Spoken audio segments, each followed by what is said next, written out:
नमस्कार। ईश्वर, सागर और एक सेतु। सुनने में तो ये सिर्फ 3 शब्द लगते हैं ना, लेकिन ये सिर्फ एक कहानी नहीं है। ये एक बहुत ही पावरफुल सबक है। इसमें हम देखेंगे कि क्या होता है जब विनम्रता एक ऐसी शक्ति से टकराती है जो झुकने को तैयार ही नहीं। तो चलिए इस कमाल की पौराणिक कथा की गहराइयों में उतरते हैं। तो कहानी की शुरुआत होती है एक सवाल से। एक ऐसा सवाल जो शायद हम सबके मन में कभी न कभी जरूर आया होगा। क्या होता है जब प्रार्थनाएं काम नहीं करती, जब आपकी पूरी आस्था, आपकी पूरी श्रद्धा एक ऐसी चट्टान जैसी बाधा से टकरा जाए जो हिलने का नाम ही न ले रही हो। जरा सोचिए उस सीन के बारे में। एक तरफ है भगवान राम और उनकी विशाल वानर सेना, जिनका मकसद है अपनी पत्नी सीता को बचाना, और वो सब खड़े हैं हिंद महासागर के विशाल तट पर। मंजिल ठीक सामने है, लंका द्वीप। लेकिन उनके और उनकी मंजिल के बीच में एक बहुत बड़ी गरजती हुई बाधा खड़ी है, खुद समुद्र। अब इतनी बड़ी चुनौती को देखकर राम ने सबसे पहले धर्म का रास्ता चुना। पूरी विनम्रता और विश्वास के साथ उन्होंने सागर से प्रार्थना की। और ये कोई मामूली प्रार्थना नहीं थी। पूरे 3 दिन और 3 रातें राम ने अन्न जल सब कुछ छोड़ दिया। वो बस पूरी श्रद्धा और विनम्रता से समुद्र के देवता से रास्ता देने की विनती करते रहे। लेकिन उनकी इस तपस्या का जवाब क्या मिला? सिर्फ खामोशी। एक गहरी, बेचैन कर देने वाली खामोशी। सागर एकदम शांत, अडिग, जैसे कुछ हुआ ही ना हो।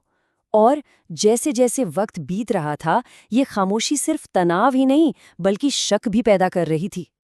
और इस चुप्पी के नतीजे बहुत गहरे होने वाले थे, क्योंकि अब जो प्रेशर था वो हर तरफ से बढ़ रहा था। ये दबाव भी देखिए 2 तरफा था। एक तरफ तो लंका में दुश्मन राम की इस कमजोरी पर हंस रहे थे, मजाक उड़ा रहे थे कि देखो ये तो समुद्र के आगे गिड़गिड़ा रहे हैं। और दूसरी तरफ शायद उससे भी ज्यादा चुभने वाला दबाव उनके अपने ही कैंप से आ रहा था, जहां उनके भाई लक्ष्मण जैसे सबसे वफादार साथी भी अब बेचैन हो रहे थे। अब उनके अपने ही लोगों में कानाफूसी शुरू हो गई। आखिर कब तक वो बस विनती ही करते रहेंगे? यहाँ एक एक पल कीमती है और हम बस इसे बर्बाद कर रहे हैं। लोगों के सब्र का बांध अब टूटने लगा था। और फिर तीसरा दिन भी खत्म हो गया। अब ये बात बिल्कुल साफ हो चुकी थी। प्रार्थना काम नहीं आई, सब्र जवाब दे चुका था, और अब राम की रणनीति में एक बहुत बड़ा, एक भयानक बदलाव आने वाला था। प्रार्थना का समय अब खत्म हो चुका था। अब बारी थी दिव्य क्रोध की। और उसी पल राम ने वो शब्द कहे जो पूरे ब्रह्मांड में गूंज गए। इस संसार ने आज तक सिर्फ राम की करुणा देखी है, उसका क्रोध नहीं। ये एक चेतावनी भी थी और एक वादा भी। और इसके बाद उन्होंने अपने तरकश से निकाला ब्रह्मास्त्र। देखिए, ये कोई आम हथियार नहीं है। ये है एब्सोल्यूट डिस्ट्रक्शन का एक सेलेस्टियल वेपन। एक ऐसी शक्ति जिसे अगर एक बार चला दिया तो उसे रोका नहीं जा सकता। उसे हर हाल में अपना टारगेट ढूंढना ही होता है। तो अब जो दांव पर लगा था वो सब कुछ था। राम ने अपना धनुष उठाया और वो तैयार थे इस अस्त्र को चलाने के लिए, पूरे के पूरे सागर को सुखाकर भाप में बदलने के लिए। जरा सोचिए, ये एक ऐसा काम होता जो दुनिया का नक्शा ही बदल देता। एक ऐसा पावर शो जो कुदरत के सारे नियम तोड़ देता। और ठीक उसी पल जब विनाश एकदम तय लग रहा था, सागर ने जवाब दिया, प्रार्थना से नहीं बल्कि उस भयानक शक्ति के डर से। खौफ से कांपते हुए समुद्रदेव खुद लहरों से बाहर आए। हाँ, वही देवता जो 3 दिनों से खामोश थे, अब रहम की भीख मांग रहे थे। और यहीं पर इस कहानी का असली मर्म सामने आता है। ये 2 महान शक्तियों का टकराव था। एक तरफ थी राम की दिव्य शक्ति जो सृष्टि को बना भी सकती थी और मिटा भी सकती थी, और दूसरी तरफ थे प्रकृति के नियम जिनसे खुद सागर भी बंधा हुआ था। समुद्र देव ने समझाया, हे प्रभु, मैं तो आपके ही बनाए हुए नियमों से बंधा हूँ। मेरी प्रकृति है गहरा और जिसे पार न किया जा सके वैसा रहना।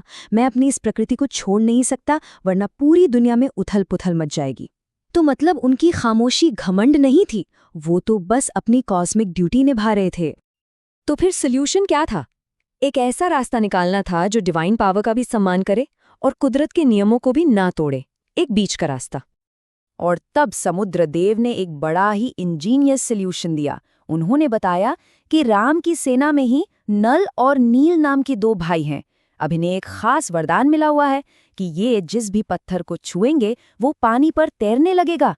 तो प्लान बड़ा सिंपल था पर ब्रिलियंट था। तैरने वाले पत्थरों का एक पुल बनाया जाए और सागर ने वादा किया कि मैं अपनी लहरों को शांत रखूंगा और इस काम में पूरा साथ दूंगा। चलो, पुल का रास्ता तो निकल आया, लेकिन एक प्रॉब्लम अभी भी बाकी थी, वो ब्रह्मास्त्र। जो एक बार तरकश से निकल चुका था, उसे तो एक टारगेट चाहिए ही था। उसकी जबरदस्त शक्ति को बस यूं ही खत्म नहीं किया जा सकता था। तो यहाँ भी समुद्र देव ने ही रास्ता दिखाया। उन्होंने राम से कहा कि वो उस बाण को उत्तर में एक बंजर, वीरान जगह की तरफ छोड़ दें। और जैसे ही उस बाण ने उस बंजर जमीन को छुआ, एक चमत्कार हो गया। विनाश की उस शक्ति ने उस जमीन को प्योरीफाई कर दिया और वहां पर जीवन देने वाली जड़ी बूटियां उगने लगीं। सोचिए, कितना कमाल का ट्विस्ट था ये। विनाश के लिए बने एक हथियार का इस्तेमाल सृजन के लिए हुआ। उस अनस्टॉपेबल वेपन को एक नया जीवन देने वाला मकसद मिल गया, और जिस सागर को पार नहीं किया जा सकता था, उसके ऊपर से एक नया रास्ता बन गया। ये ताकत की नहीं, बल्कि सहयोग की जीत थी। और ये कहानी हमें एक बहुत गहरे सवाल के साथ छोड़ जाती है कि जब हमारे सामने कोई बहुत बड़ी रुकावट आए, तो हमारा लक्ष्य उसे तबाह करना होना चाहिए या उसके ऊपर एक पुल बनाना। इस पर जरूर सोचिएगा।